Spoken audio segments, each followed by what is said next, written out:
Pete Mangione. We are tracking some milder temperatures on the way. They do take a little while to get here. Today's a little bit above normal, but really not that unusual for this time of year.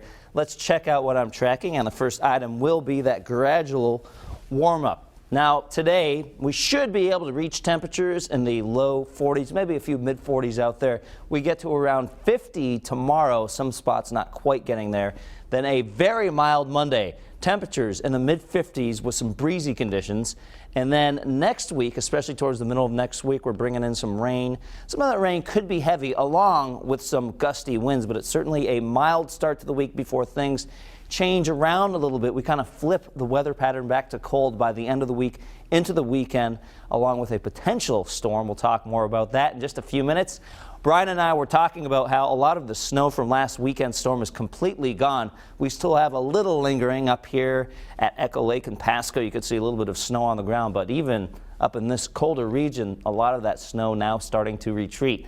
Live Pinpoint Doppler 12 not showing any snow across southern New England, and we're going to keep you in the low category on the threat tracker for the next several days. Things are looking good here at the hurricane barrier, getting ready to set up a nice looking sunrise.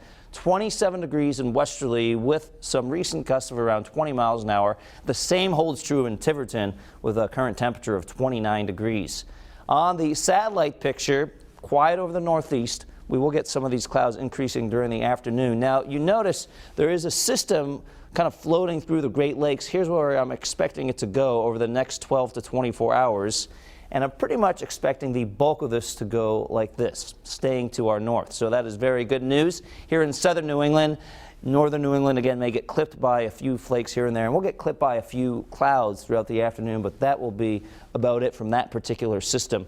It's a second system that I'm watching for the end of the week, which could give us some snow. More on that coming up in just a few minutes.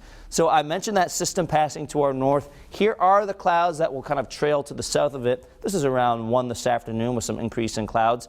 And then overnight, we'll call it partly cloudy. Tomorrow also brings in a mix of clouds and sun. You can see that represented by the white. But overall, it's a milder Sunday with an even milder Monday. This afternoon's temperatures into the low 40s, around 42 for a high. Winds out of the southwest at 10 to 15 miles an hour. And then tonight's temperatures down to around 30 with some breezy conditions. So the breezes will help keep temperatures up a little bit. There is that 50 for tomorrow. Monday, we're at 54 degrees. Now, I should point out on Monday, there's a pretty good chance of some showers at night. I'm thinking they hold off during the daylight hours. Some of these showers spilling into Tuesday morning. As of now, that does not look like a big deal for the Tuesday morning commute, but obviously we'll be watching that part of the Futurecast over the next couple days. There is the rain, wind, and the very mild temperatures on Wednesday with a high of 55.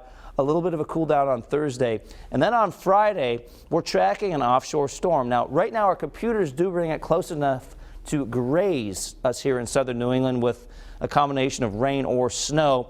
There's a lot that could happen with this. If it moves closer, it would be more of a rainy situation. If it moves completely offshore, it's a miss. And if it's just in the right spot, we could get clipped by a decent amount of snow. Again, too early to get all riled up about this just yet, but certainly something we'll be tracking, looking at more data throughout the week. You can always get more updates